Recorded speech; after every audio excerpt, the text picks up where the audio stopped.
appreciate that. Love, thank you. Love.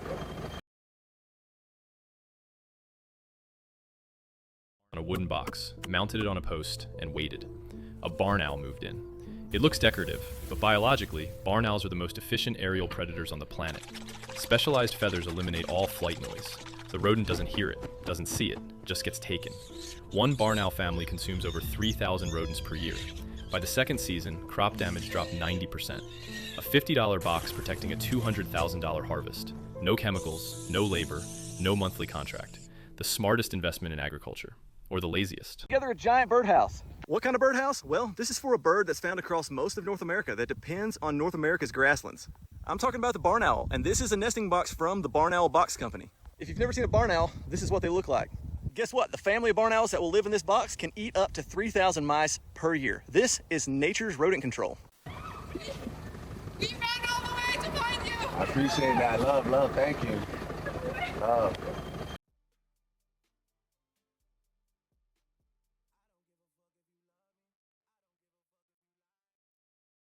Sharon Stone is in the Epstein files, but much more than that. In her late teens, she was recruited by Jean-Luc Brunel to work in Paris at his agency, Craven Models. Brunel rose to lead Craven Models in 1978. Now, I talked about this in a video a couple days ago, and I'm building off of this because we're going to cover the period of about 1980 to 1990, and specifically the types of movies that Sharon Stone was in after she was recruited by Jean-Luc Brunel.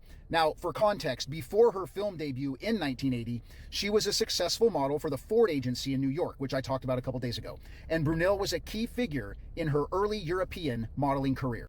Did you know that in her film debut, Sharon Stone had a brief role, albeit an unspoken role, in Stardust Memories, a 1980 American comedy drama, film written and directed by Woody Allen?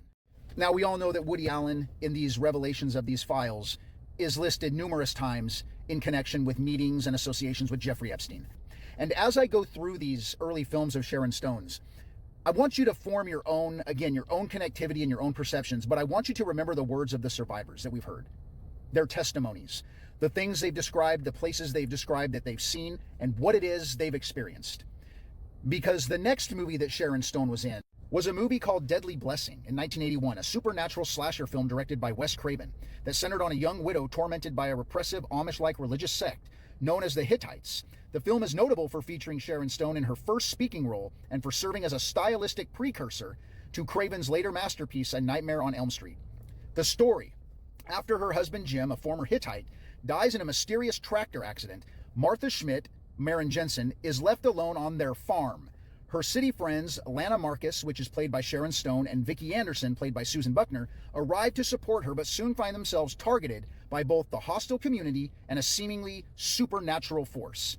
Did you catch the word farm up there? Now, while I haven't been able to find any connection regarding Wes Craven and Jeffrey Epstein in the files at all, I don't even see Wes Craven's name in there.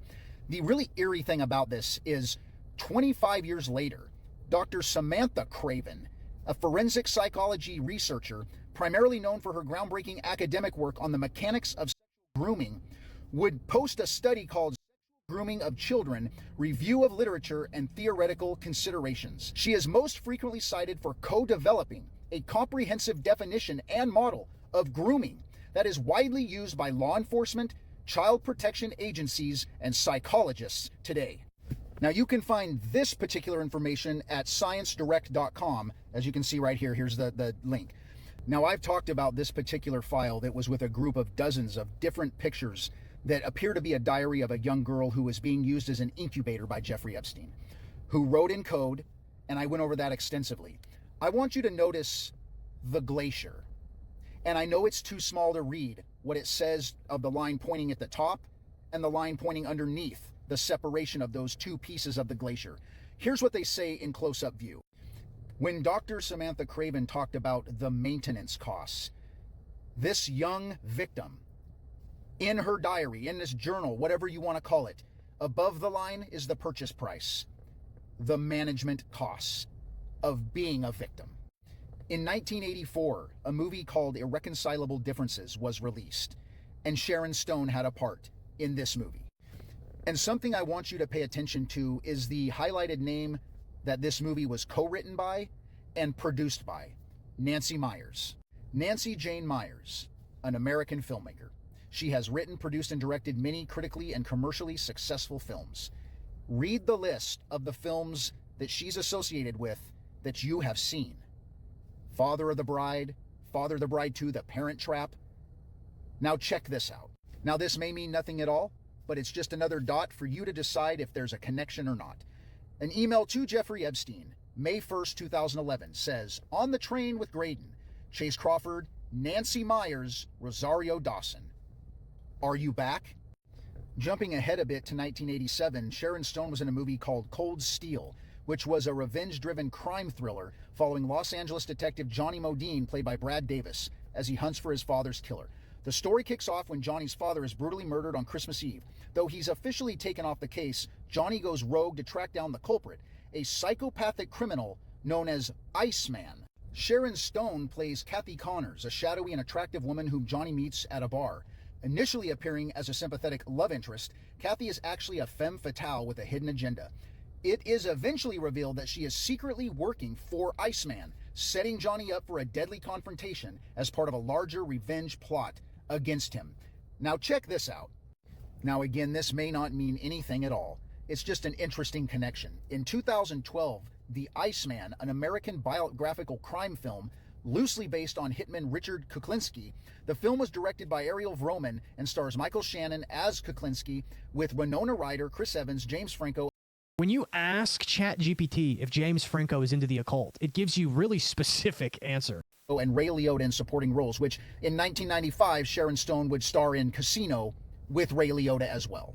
Now, the similarities are just a little eerie here, because in 1987's Cold Steel, in the first decade of Sharon Stone's movie history, it comes to be found that she's actually working with the Iceman, right?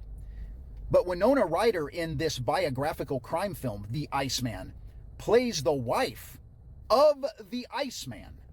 Now, why does Winona Ryder matter so much?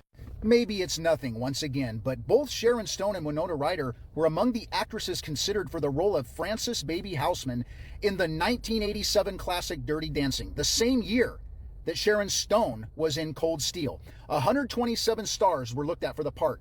Sarah Jessica Parker was a finalist. Sharon Stone, who was still relatively unknown at the time, having yet to reach her breakout fame from Basic Instinct in 1992, Winona Ryder, who was also in the mix before her breakthrough in Beetlejuice. And they were both in the mix for a part to play a young girl who was 17 years old and was intimate with a man in his mid-20s. Does any of this connect for you? Does any of it have anything at all to do with what these survivors are talking about? I'll let you decide and wait for part 2. Peace out.